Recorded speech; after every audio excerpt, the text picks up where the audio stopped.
जो कम्युनिटी को हम 70 साल से दबा के रखे थे कुत्ते की तरह, उनकी मजाल कैसे होगी हमारे खिलाफ आवाज उठाने के लिए। अब सफूरा जो कि ब्राइट स्टूडेंट है, इवन उनके जो टीचर्स थे उन्होंने सब बताया गया कि बहुत ब्राइट स्टूडेंट्स हैं, और वो अभी हाल में प्रेग्नेंट भी है, और जिस कंडीशन से उसकी कंडीशन को देख के आम तौर पे भी लोग रहम करते हैं। बीमार को बेल देने के लिए स्पेशल प्रोविजन है। आपको शायद मालूम होगा, माया कोंडानी बोल के एक एमएलए थी बीजेपी की, जिसे गुजरात राइट्स में कन्विक्शन भी हो गया था, फिर भी सुप्रीम कोर्ट ने उसकी सजा होने के बावजूद सिर्फ वो बीमार थी बोल के उसको बेल दे दिया, उसको ब्रेस्ट कैंसर था। इंडियन मीडिया बुक के वीडियो को देखने के लिए हमारे चैनल को सब्सक्राइब करें और नोटिफिकेशन पाने के लिए बेल आइकॉन प्रेस करें। मैं फरहान और आप देख रहे हैं इंडियन मीडिया बुक, और आज बात करेंगे FIR 59 क्राइम ब्रांच के बारे में। ये क्या चीज़ है, इसके बारे में हमारे साथ हैं ताहिर साहब। ताहिर साहब, आपका बहुत बहुत शुक्रिया। ये FIR 59 क्राइम ब्रांच ये क्या है, इसके बारे में थोड़ा रोशनी डालिए। अस्सलाम वालेकुम। आसी देखिए, बेसिकली एक जो FIR 59 है, ये आज बहुत चर्चा में है पूरे हिंदुस्तान में, क्योंकि इसमें बहुत सारे स्टूडेंट लीडर्स को इसमें एक्यूज़ बनाया है। ये FIR 59 6 मार्च 2020 में रजिस्टर की गई थी, और इस बात में एक ख़ास बात थी इसमें। जब ये रजिस्टर हुई थी तो इसमें क्या थे, पूरे बेलेबल सेक्शन थे, और उनमें ख़ास तौर पे 2 लोगों का नाम था उसमें। और सरप्राइजिंग की बात है, पुलिस ने आज तक 15 से ज़्यादा लोगों को इसमें नामजद कर दिया, मगर इन 2 लोगों को ना ही कभी अरेस्ट किया, ना ही इनसे कोई इन्वेस्टिगेशन की। इन 2 में से एक था नाम उमर खालिद, जो कि JNU का एक बड़ा स्टूडेंट लीडर था, और एक दूसरा जो नाम था जो है उसका नाम था Danish son of Khalid, resident of Bhajanpura, Delhi. मगर पुलिस ने क्या किया, इन दोनों को किसी को भी अरेस्ट नहीं किया। पुलिस ने एक नेम अलाइक, दानिश के नेम अलाइक बोल के एक आदमी को, मोहम्मद दानिश को पकड़ा, और जो मोहम्मद दानिश था वो सन ऑफ नन्हे खान था, और उसका he was residing of Trilokpuri बोल दिल्ली में। तो इन्होंने उसको अरेस्ट करके पुलिस ने केस डेवलप किया। तो पहले क्या थे, 3 लोगों को अरेस्ट किया। वो 3 लोग थे पूरे पॉपुलर फ्रंट ऑफ इंडिया से ताल्लुक़ रखते थे। तो पुलिस ने कोशिश की कि इस केस में जो कॉन्स्पिरेसी केस था, जिसमें बताया गया था कि एक कॉन्स्पिरेसी उमर खालिद ने रची, जिस कॉन्स्पिरेसी के लिए उसने क्या किया, लोगों को इकट्ठा किया, प्रोटेस्ट किया, और लोगों को इकट्ठा करने के लिए कुछ जिम्मेदारी की थी, दानिश को दी थी और दूसरे लोगों को। और इसी में उसने क्या किया, बहुत सारे इलीगल हथियार, जिसमें उन्होंने इलीगल हथियार में पेट्रोल बम बताया, पत्थर बताया, गुलेल बताया, ये सब चीज़ें इकट्ठा की, जिससे कि ट्रम्प जब हिंदुस्तान में आया था उस वक्त में हिंदुस्तान की बेइज्जती हुई इंटरनेशनल लेवल पे, और हिंदुस्तान का नाम खराब हो। तो ये कॉन्स्पिरेसी के ऊपर ये पहले एक और जो पुलिस ने जो FIR की थी वो सुमो मोटो FIR थी। यानी सुमो मोटो FIR किसको बोलते हैं, जिसमें पुलिस अपने आप से रजिस्टर करती है FIR। अच्छा। तो इसमें उसने क्या होता है, उसने क्रेडिबल इन्फॉर्मेशन एक पुलिस ऑफिसर ने एक्सेप्ट की, रिसीव की, उस based on the credible information, उस इन्फॉर्मेशन के ऊपर उसने FIR रजिस्टर की। तो जब ये 3 लोगों को, PFI लोगों को जब इन्होंने अरेस्ट किया, तब तक ये इसमें ऑफेंस बेलेबल थे, और इनको बहुत जल्दी बेल भी मिल गई। और जो कि पुलिस इलीगली बेलेबल ऑफेंस में किसी को कस्टडी ले नहीं सकती है, फिर भी पुलिस ने इलीगली कोर्ट को अंधेरे में रखकर इन लोगों की कस्टडी ली। फिर जब उनके एडवोकेट ने उसको कोर्ट के सामने लाए, तो कोर्ट ने इमीडिएट उनको बेल दी, इवन पुलिस को शो कॉज नोटिस भी इशू किया। तब तक क्या था कि केस कुछ भी ज़्यादा ट्रैक्शन में नहीं था, वो ज़्यादा फेमस नहीं था। फिर इसमें जो सबसे पहले जो अरेस्ट होने वाला जो मेन आदमी था, जो कि बहुत ज़्यादा फेमस थी, वो सफूरा जरगर थी। सफूरा जरगर को क्या हुआ था, सेक्शन दूसरे FIR 48 में उन्होंने अरेस्ट किया था। अरेस्ट होने के बाद उसको 2 दिन के बाद बेल भी मिल गई थी। 2 दिन में बेल मिलने के बाद उन्होंने क्या किया, पुलिस ने उसको रिलीज होने से पहले, क्योंकि बेल जब मिलती है तो इसकी कार्रवाई होती है, उसकी श्योरिटी देना होता है, 1-2 दिन के बाद रिलीज होते हैं। तो वो रिलीज होने से पहले उसने क्या किया, पुलिस ने सेक्शन 59 में इनको अरेस्ट किया। सेक्शन FIR 59 में अरेस्ट करके उसमें इस दौरान में क्या किया, पुलिस ने 302, 307, 304A जो नॉन बेलेबल ऑफेंसेस थे वो भी इसमें इन्वोक कर दिए, ताकि इसमें कोई भी अगर अरेस्ट हो तो उनको जल्दी बेल ना मिले। तो ये जानबूझ के किया गया कि इनको बेल ही ना मिले, इनको बेल ही ना मिले, जानबूझ के किया गया इसको। फिर उसके बाद जब इनको अरेस्ट करने के बाद जब इन्होंने बेल डाली, तो फर्स्ट टाइम, पहली बार सफूरा जरगर की बेल पिटीशन के आर्गूमेंट में पुलिस ने बताया कि हमने UAPA इसमें एंगेज किया है। अच्छा। इसमें हमने पूरे UAPA भी इन्वोक किया है। तो इस तरीके के बाद, इसके बाद बहुत सारे लीडर्स, पूरे स्टूडेंट लीडर्स, इनमें सफूरा जरगर, फिर गुलफिशा, इशरत जहान, शफीउर रहमान, मीरान हैदर, इन सारे लोगों को इसमें एक्यूज बनाया गया, साथ ही साथ ताहिर हुसैन को भी इसमें एक्यूज बना दिया। इसमें एक बड़ी खास बात है इसमें फरहान भाई, जो ध्यान दें, इनमें जो मेन एलिगेशन है कॉन्स्पिरेसी का, इन्होंने कॉन्स्पायर किया कि लोग प्रोटेस्ट करें, उस प्रोटेस्ट के बाद को वो लोग उस प्रोटेस्ट का फ़ायदा उठा के लोगों को भड़काएं और जिससे कि दंगा भड़के। मगर मैं आपको बताऊं तो लीगली क्या है, कॉन्स्पिरेसी जब होती है किसी भी क्राइम को करने के लिए, तो कॉन्स्पिरेसी होती है इनिशियल स्टेज में जब प्लानिंग होती है, उसके बाद एग्जीक्यूशन। तो एग्जीक्यूशन ही बहुत इंपॉर्टेंट है। तो पुलिस ने अब तक कोई भी ऐसा डॉक्यूमेंट प्रोड्यूस नहीं किया है जिसमें एक कॉन्स्पिरेटर ने दूसरे कॉन्स्पिरेटर से कोई बातचीत की हो या कभी उन्होंने मीटिंग की हो। एक तो कोई डॉक्यूमेंट नहीं है।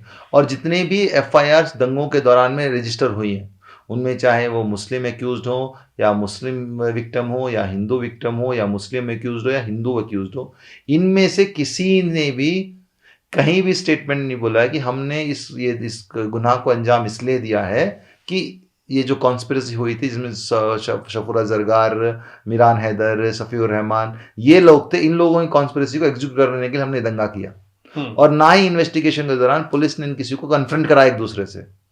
तो पुलिस का जो पूरा केस क्या है, ताश के पत्तों पे है। तो इसी बात तो ये होगा कि देखिए, इनको जो अरेस्ट किया गया था फर्स्ट टाइम, इनको किया गया था 10 अप्रैल को। जी जी 10 अप्रैल को जो अरेस्ट किया गया था, ये कहा गया था कि ये रेलवे स्टेशन मेट्रो के पास रोड को ब्लॉक किए था जो सीए के प्रोटेस्ट में, तो उसके ऊपर इनको अरेस्ट किया गया। उसके बाद दूसरे दिन को बेल भी मिलता है। आप जो बोल रहे हैं 13 अप्रैल को फिर से ये सारी चीज़ डाल के इनको अरेस्ट किया गया। तो अब ये बताइए कि आप जैसे बता रहे हैं कि इनकी साजिश, एक तो इनको लगाया गया यूपीए लगा दिया गया, दूसरा लगाया गया कि ये जो दिल्ली में दंगे हुए उसमें ये शामिल थी, साजिश इनके थ्रू, साजिश के तौर पे इन्होंने की थी। तो कोई प्रूफ तो मिलना चाहिए। देखिए, इनमें कोई भी प्रूफ नहीं है। अनफॉर्चुनेटली क्या होता है, बेसिकली जब भी किसी आदमी को अरेस्ट करके पुलिस लेके जाती है तो सेक्शन 170 के अंदर पुलिस को एक रिपोर्ट देना चाहिए इस आदमी के ऊपर क्या एलिगेशन है और ये सबूत इसको मिले, तभी उसको कोर्ट के सामने प्रोड्यूस करते हैं। मैं दिल्ली में था इस केस के दौरान हियरिंग में भी, तो मैंने देखा कि कभी भी पुलिस ने कोई भी डॉक्यूमेंट किसी भी एक्यूज से रिलेटेड कभी भी कोर्ट के सामने प्रोड्यूस नहीं की। और जितनी भी इनकी रिमांड एप्लीकेशंस है, ये वर्बटम यानी कि एक जैसी रिमांड एप्लीकेशंस है, उसी एलिगेशन को वो किया है। और क्या बोला है कि हमने इसमें ऐसा ऐसा एंगल है, और इन्होंने एक और क्या बोला, ये लोग बाहर से पैसा लिए हैं। तो सबको मालूम है जो ओल्ड बॉयज, जिनकी जो जामिया के जो ओल्ड स्टूडेंट्स हैं, उनके एक एसोसिएशन है और ये स्टूडेंट्स पूरी दुनिया में फैले हुए हैं। और वो लोग अपनी कमाई से वो लोग कुछ पैसा हर डोनेशन करते हैं वो लोग। और ये हिंदुस्तान गवर्नमेंट को ही मालूम है, इसका एक लीगल पैसा आता है कैसे मालूम है, और इसकी रिसिप्ट भी होती है, सब कुछ मालूम है। उसके बावजूद भी सिर्फ उन रिसिप्टों को लेके केस को बिल्डअप किया है। और सबसे बड़ी अफसोस की बात है, जो हमारी जुडिशरी जिसकी जिम्मेदारी है इन लोगों को प्रोटेक्ट करने की, उसने कोई भी अपना रोल सही से निभाया नहीं। और उसी की वजह है कि आज इंटरनेशनल ऑर्गेनाइजेशंस हमारे मुल्क के जुडिशियल सिस्टम पर क्वेश्चन कर रही हैं, सवाल कर रही हैं। तो अब ये दिखाइए कि अब कुछ आवाज़ें उठनी शुरू हो गई हैं।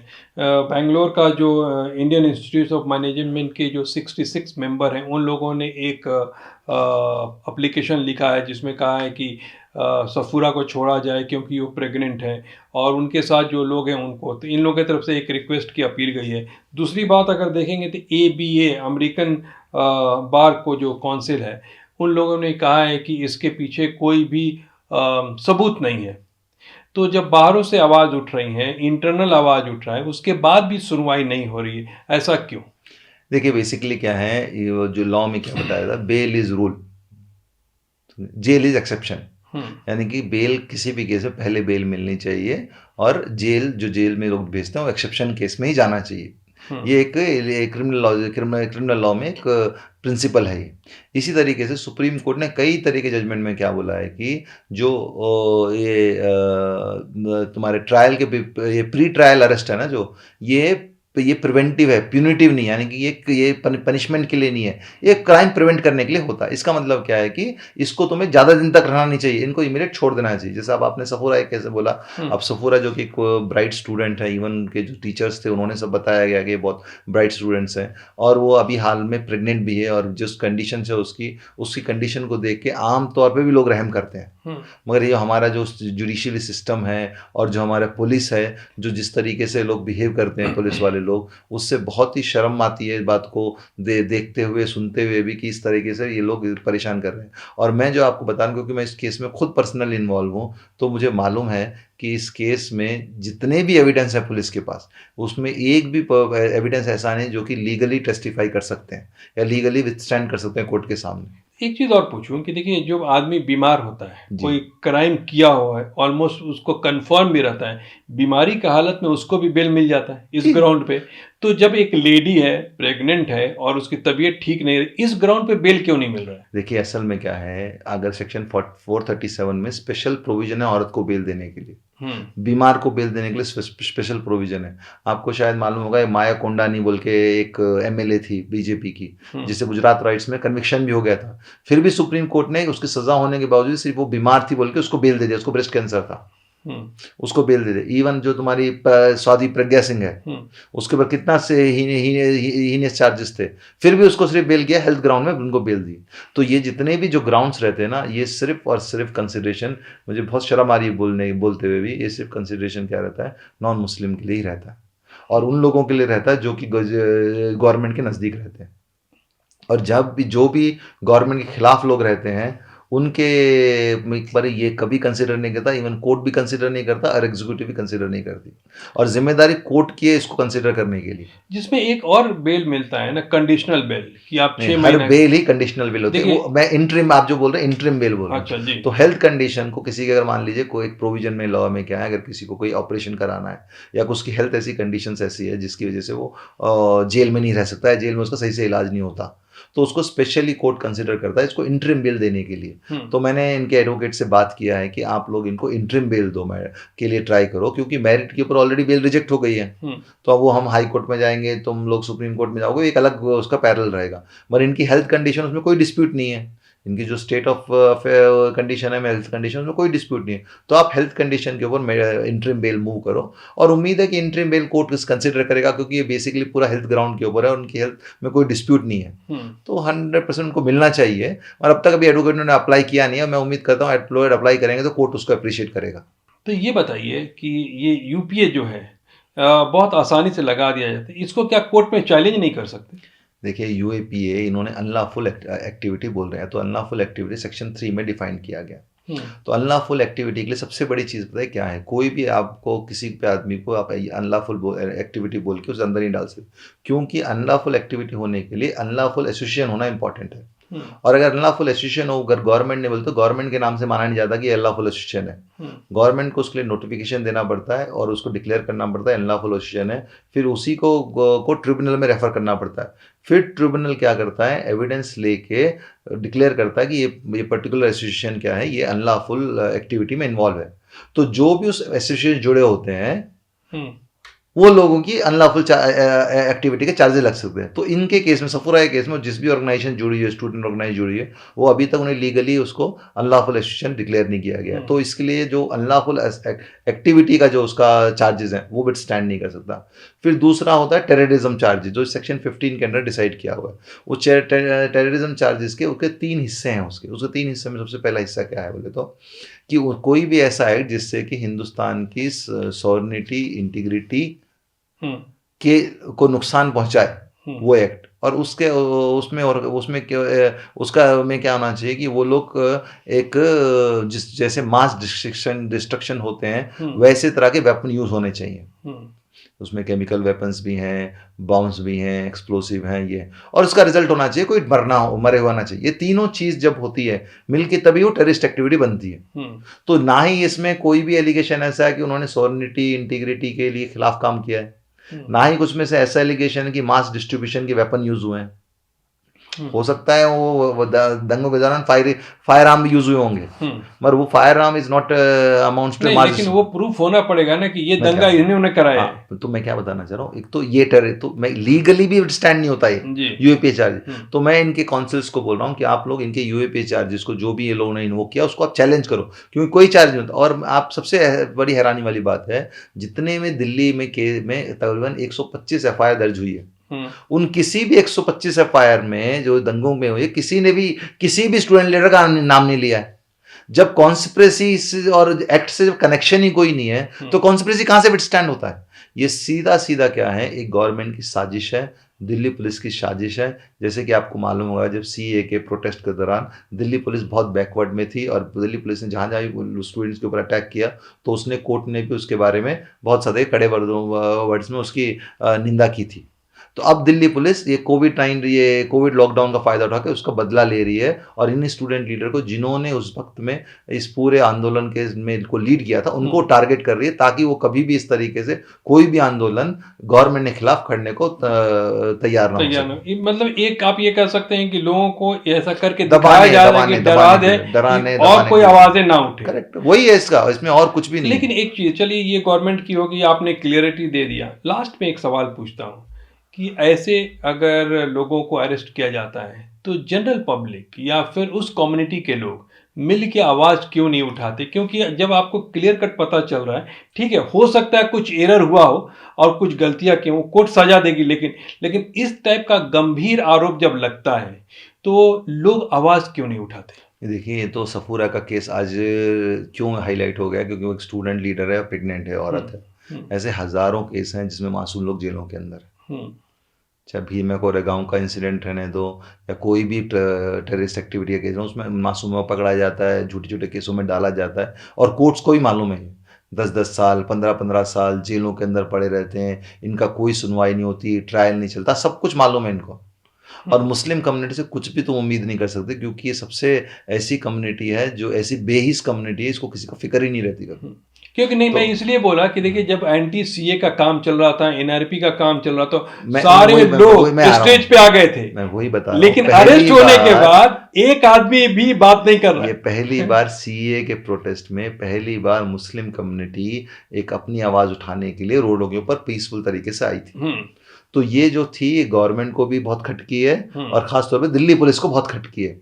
जो कम्युनिटी को हम 70 साल से दबा के रखे थे कुत्ते की तरह, उनकी मजाल कैसे होगी हमारे खिलाफ आवाज उठाने के लिए? तो अब ये उनको नए तरीके से दबाने की कोशिश कर रहे हैं इसमें, और ये काफी हद तक कामयाब भी हो चुके हैं। आप देखेंगे सफूरा जरगार के इशू रहने दो या दूसरे भी जितने भी स्टूडेंट लीडर इसमें अरेस्ट हुए, इनके बारे में कहीं भी पब्लिक कम्युनिटी के बारे में कोई वॉइस नहीं है। अगर कोई वॉइस उठा रहे हैं तो जैसे आपने आईएमए के स्टूडेंट्स बताए हैं और जो सेकुलर लोग इसके उठा रहे हैं।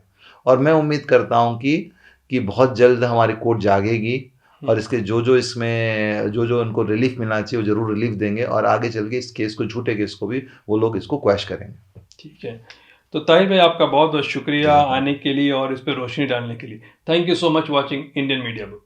इंडियन मीडिया बुक के वीडियोस को देखने के लिए हमारे चैनल को सब्सक्राइब करें और नोटिफिकेशंस पाने के लिए बेल आइकॉन को प्रेस करें।